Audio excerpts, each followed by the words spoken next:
Comisionado, muy buenos días, gracias por estar con nosotros en Señal de la Mañana y cuéntenos cuáles han sido esos primeros acercamientos con las disidencias y en qué ambiente se han dado, quiénes han hecho parte de estos encuentros. Un saludo a la audiencia y a la mesa de trabajo.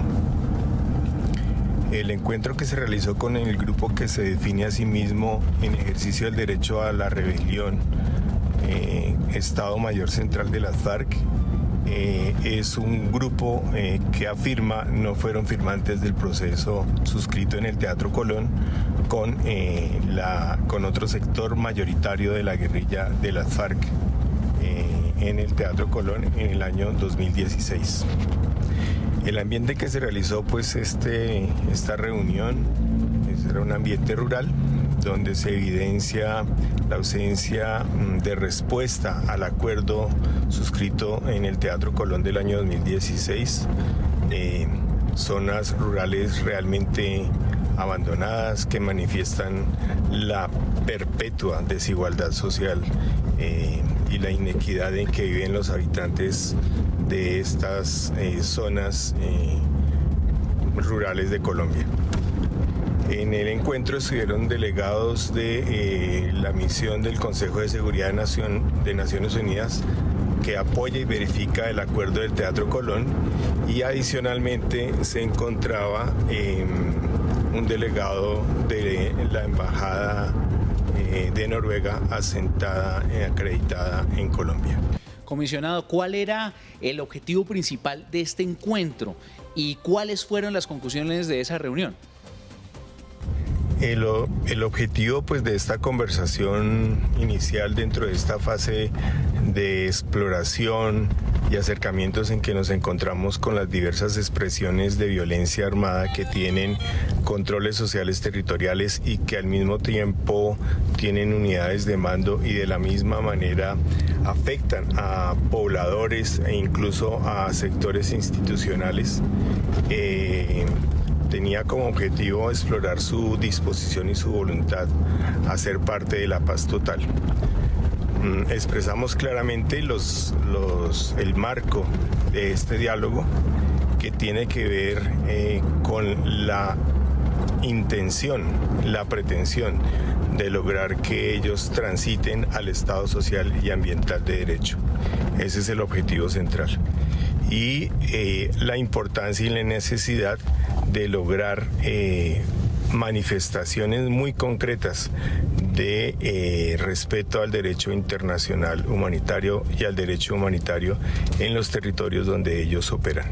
Y adicionalmente a los asuntos humanitarios, la disposición de, con las reglas claras de juego, tomar decisiones para iniciar un diálogo que sea eficaz y que posibilite la resolución de asuntos estructurales e históricos que viven estos territorios. Sí, comisionado, precisamente como lo decíamos al inicio de esta misión, desde algunos sectores políticos han afirmado que las disidencias de las FARC traicionaron los acuerdos firmados en el año 2016, por lo que la única opción de ellos debería ser el sometimiento. ¿Qué decirles a estos sectores políticos? Quienes estuvieron en esta reunión, insisto, manifiestan que ellos no firmaron el acuerdo de paz del Teatro Colón.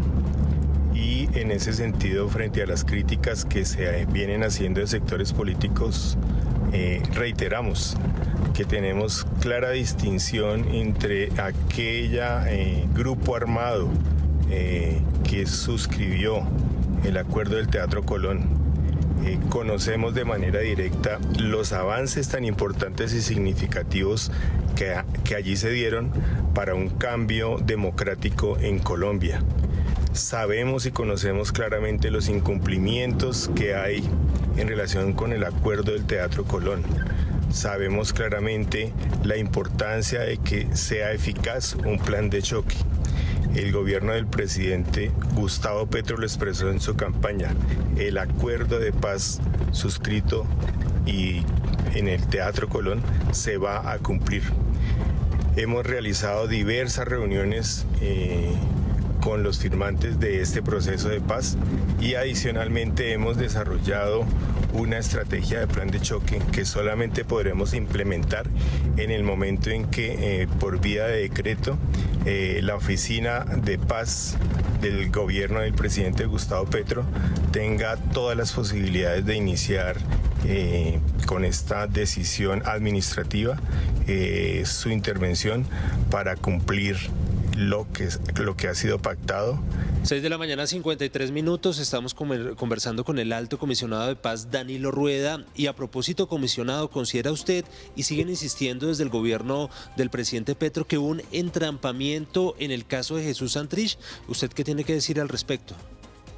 En relación con el entrampamiento, es un asunto que tendrá que dirimirse quizás en un escenario judicial, pero lo que sí hay que decir y señalar es que existen todos los elementos de prueba, según se ha conocido también en medios de información, y ocurre en escenarios internacionales, en particular en los Estados Unidos, donde agentes que participaron en esta operación han declarado ante instancias judiciales en ese país, señalando de qué se trató este entrampamiento. Y el entrampamiento pues significa un desconocimiento del acordado y que seguramente llevó, como algunos analistas lo dicen, a que el temor, el miedo socavara ese acuerdo de paz con algunos de sus firmantes. Hablemos ahora, comisionado, del ELN. Sabemos y ya se anunció que será Venezuela país garante, pero queda la pregunta si Venezuela puede ser la sede. Pero hablemos primero de cuál será el papel de este país en esas nuevas conversaciones de paz. Frente al papel de garante de Venezuela en el proceso con el ELN, creo que hay que hacer una precisión. Colombia, a través del gobierno del presidente Gustavo Petro, cumple sus compromisos internacionales. Y en este sentido, lo que viene haciendo y desarrollando es cumplir lo que el presidente Santos había asumido en su momento. Los protocolos solamente son aplicables con la participación de Venezuela, que en el momento y antes del congelamiento de este proceso de paz era parte garante. Es decir, lo novedoso no es que Venezuela sea un país garante o que vaya a desarrollarse las conversaciones en ese país. Lo que se está es descongelando aquello que fue acordado durante la administración del presidente Santos. Los protocolos indican claramente quiénes eran los países garantes y uno de los países garantes era Venezuela. ¿Y podría ser Venezuela su territorio sede de estos diálogos? Como lo hemos dicho permanentemente, ningún avance en un diálogo se dará de manera unilateral, en particular con el ELN. Si Venezuela va a ser sede o no, todo depende del reinicio de las conversaciones con esta guerrilla y de lo que se acuerde con esta. Nada se impone, todo se dialoga. Y está claro el marco de la conversación que se va a adelantar con ellos. Sabemos cuáles son los límites porque todo está en el marco de la Constitución del año 91, el Estatuto de Roma, el Derecho Internacional de los Derechos Humanos, el Derecho Internacional. Así que eso es lo que podemos decir para que todas y todos estén tranquilos. Comisionado, ¿cómo avanzan los diálogos con otros grupos armados como el Clan del Golfo en el marco de la denominada paz total?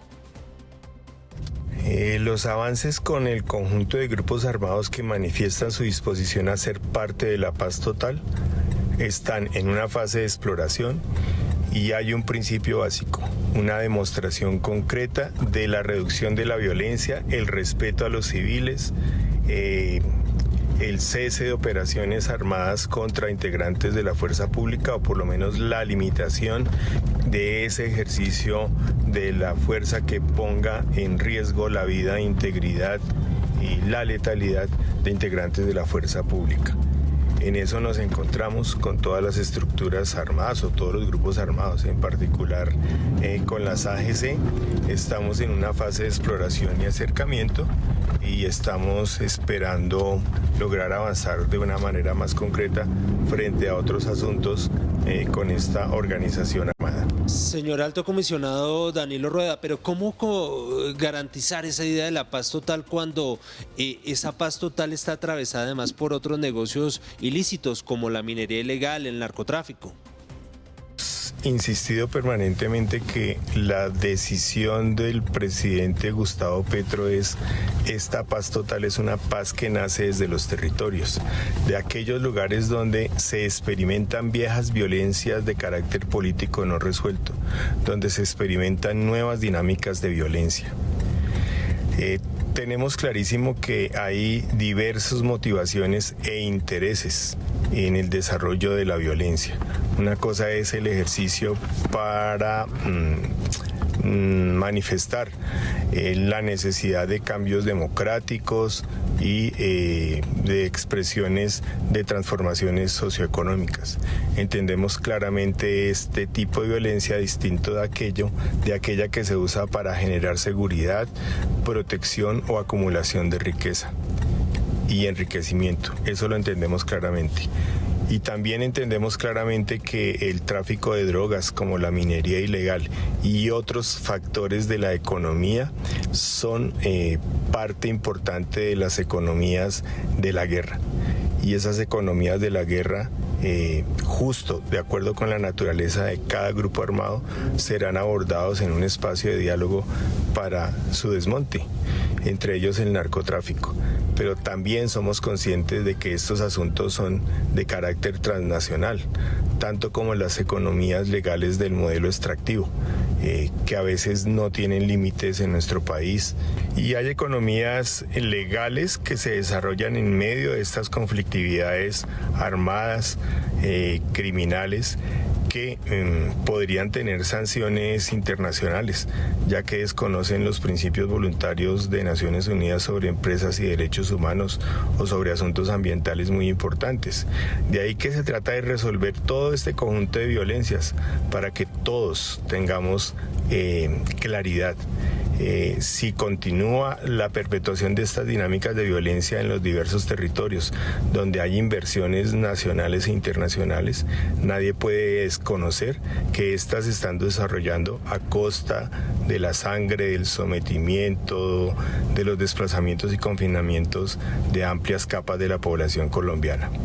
Así que no solamente se trata de las economías ilegales, sino también de las economías legales que deberían ser parte de la construcción de la paz total con unas reglas de juego muy claras conforme a la Constitución del año 91 y el derecho internacional.